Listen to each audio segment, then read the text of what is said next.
How's it going, everyone? In today's video, I'll show you on how you can fix disconnecting Thrustmaster T598. So this is a really common issue for most Thrustmaster users out there. It's actually a simple fix that you can go ahead and try right now.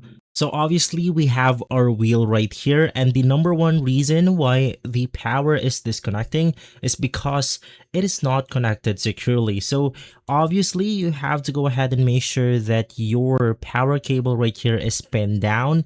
And another reason, as you go ahead and use the actual controller, so it's plugged onto the base of the controller, and then as you go ahead and move it, it responds and it makes a lot of vibrations. So if you go ahead and let your cable loose, so if it's just loose right here hanging around, most likely this power cable will get disconnected. So what most people do is they tie down their power cable and the other cables along with it with a cable tie, and from there it go ahead and eliminates the vibration of the actual power plug.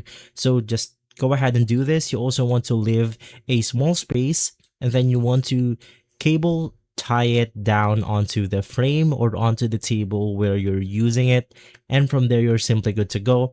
Now, if this video has been helpful, leave a like, subscribe, and follow us for more videos like this. Thanks for watching.